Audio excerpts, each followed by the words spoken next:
Hey guys, welcome back to another video. Today, we're going to be taking a look at the 2024 election map between Biden and Trump, but based off of probability ratings alone. So for example, solid, likely, lean, and also tilt. So basically ratings itself. But before we get started, make sure you guys are subscribed as we're approaching 3,000. Click the bell so you don't miss out on any of my content. Also, we have memberships. If you are interested, you can find a link in the description section. Now back to the topic of today's video. I'm going to be filling out all the battleground and swing states based off of the likelihood of them either going to Trump or Biden in this year's election cycle. Starting off with the solid ones. So basically the states that are certain to go to either candidate. I think Florida and Texas are solidly red in terms of probability ratings, not in terms of margins, but in terms of probability ratings specifically. I think both Texas and Florida could very well be safe for Donald Trump in this year's election cycle, as well as a state like Colorado and New Mexico in terms of probability ratings. I think both of those states are mostly certain to go to Joe Biden. Even states like Iowa and Ohio, I think those are for certain solid red for Donald Trump in this election in terms of probability or likelihood of going to him this November. And now moving on to the likely states that are likely to go to either Trump or Biden in terms of probability. I think both Georgia and North Carolina are likely Trump states in terms of probability, not actual margins. So based off of margins, I think both Georgia and North Carolina would go to Trump by somewhere in between 4 to 3 points. But in terms of probability ratings, or basically chances or likelihood, I think those are likely for Donald Trump. So it's kind of different. Likelihood and margins are really different if you actually know the meaning of them. And I also do think states like New Hampshire are likely in terms of probability ratings for Joe Biden. Minnesota is also another likely Biden state, as well as Virginia in terms of probability ratings. So as for Georgia, as we all know, it was the closest state in 4 years ago back in the 2020 election. It was decided by a margin of 10,000 votes. The margin of error for Biden was literally 0.2%. And so that alone is a more than likely flip for Donald Trump, considering it was the closest state that Donald Trump had lost. And he won it in 2016 by like 5 points. So why wouldn't he flip it? And Biden is expected to lose tremendous support among African American voters. And if Trump does gain among that group, which he is expected to do so, I think Georgia is a likely flip for the former president. And North Carolina actually went to Trump when both Georgia and Arizona went to Biden. So North Carolina is a lot more redder than a state like Georgia would be. So considering that Trump won his state in a more, less favorable year 4 years ago, and this year is more favorable for him, I definitely think North Carolina is a likely for Trump in terms of probability ratings. And even a state like Virginia, I think even though it's still going to be a lot closer in this election than where it was 4 years ago, because of some polling actually suggests that Trump may be on track to win this state, but still, in terms of likelihood, I think Biden is likely to win the state of Virginia 2024, considering that he won it by a margin of 10 to 11 points back in the 2020 election. I just think that margin alone was just so significant for Biden. It's just too much for Trump to overcome, so Virginia would be likely for Joe Biden, as well as Minnesota. The suburbs here are really shifting towards the left. I think if the woman vote can help Biden, I think he's on track to more than likely win Minnesota in 2024, as well as a state like New Hampshire. Now, keep in mind that this state is an anti-incumbent state, and Donald Trump is a challenger, so that alone can sway the race and go in favor of Trump. But still, it's not enough for Trump to overcome. Biden won New Hampshire by 7 points back in the 2020 election, so I think it's likely to go to him once again. And in 2016, which in my opinion it was Trump's best case scenario, he still fell short in this state to Hillary Clinton. So what makes you think Biden's going to lose it? I mean, he's way better than Hillary Clinton. I think we can all agree, whether you're on the right or the left. So with that being said, New Hampshire is likely for Joe Biden. And now moving on to the lean battleground swing states in terms of probability ratings or likelihood of them going to either Trump or Biden.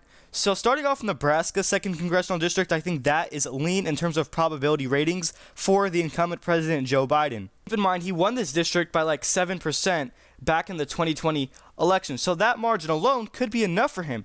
But in a scenario in which Trump does end up winning this district, it's probably because this is overall a solid red state. At the end of the day, Nebraska is a very pro-Trump state. But this district specifically is probably most likely going to go to Joe Biden this November. Lean states for Donald Trump that he is probably, it's going to lean to him this November, in my opinion, is Nevada, as it's not necessarily likely to flip to Trump. I think it's a little bit, on the lean side rather than likely.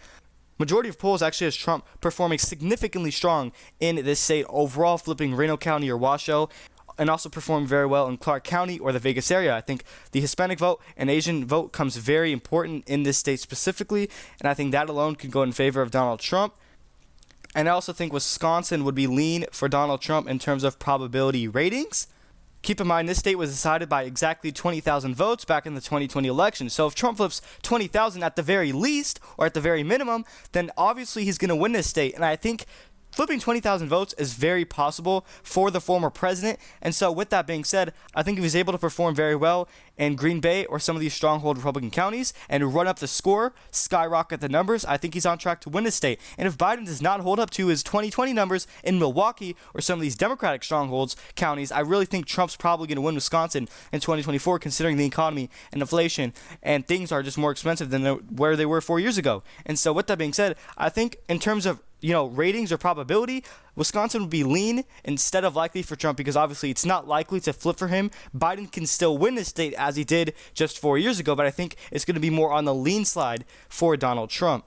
And now the tilt states before I end off this video in terms of probability ratings or likelihood, I think Arizona is going to narrowly go to Donald Trump by a tilt probability rating. And also, I think Pennsylvania, Biden's own home state, will narrowly tilt for Donald Trump by the slightest margin. It's going to be extremely, extremely close. And also, I think Michigan at this point in time is a complete toss-up, basically a tie for Trump and Biden, a 50-50 chance, in my opinion. I think Biden has a decent shot at winning Michigan in 2024, and I also think Trump might be able to win this state if he's lucky enough. So at this current time, in terms of likelihood or probability ratings, not margins, but probability ratings, I think Michigan is a tie at the current moment, 50-50 for either candidate. I think Biden can win it, and I think Trump might win it. So with that being said, I'm going to leave it as a toss-up in terms of these ratings. But as for Arizona, I think Trump is going to perform better in Maricopa County, even though the state is still a left trendy state. Arizona's getting bluer, believe it or not. They just elected a Democratic governor, Katie Hobbs,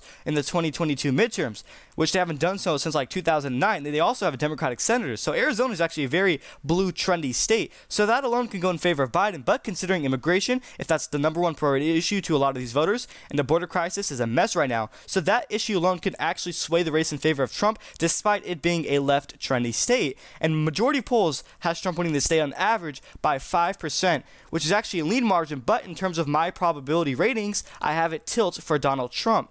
And as well as Pennsylvania, I think it honestly comes down to Erie County and Central County if Trump is able to perform very well in those counties. And also, if Biden does not hold up to his numbers in some of these stronghold Democratic counties like Philadelphia and the Pittsburgh suburbs, if he does not run up those numbers, then I think Trump might be able to win the state. Biden won it by a margin of 81,000 votes. So Trump could definitely flip it considering the economy, and it's going to come down to blue-collar workers, the hard-working class. I think that is going to be very important for some of these voters in Pennsylvania. Now, before I end off this video, we're going back to Michigan, the last and final state. I want to make some points here. Donald Trump received more votes than Biden in the primaries alone, and he was facing Nikki Haley, a real opponent, while Joe Biden had no primary contest. So that alone can go very handy in favor of Donald Trump. And also, Biden was facing 100,000 people that voted uncommitted in the Democratic primaries, on top of Trump receiving more votes than him, and he's literally an incumbent without a primary challenger. And so, that goes to show you that maybe Biden does not have the enthusiasm as Trump does in this state, despite winning it by nearly 3 points just 4 years ago. Michigan was the bluest Rust Belt state of the 3 most important ones in the 2020 election. So I think it's a true toss-up tie, 50-50 for either Trump or Biden. Let me know if you agree with me.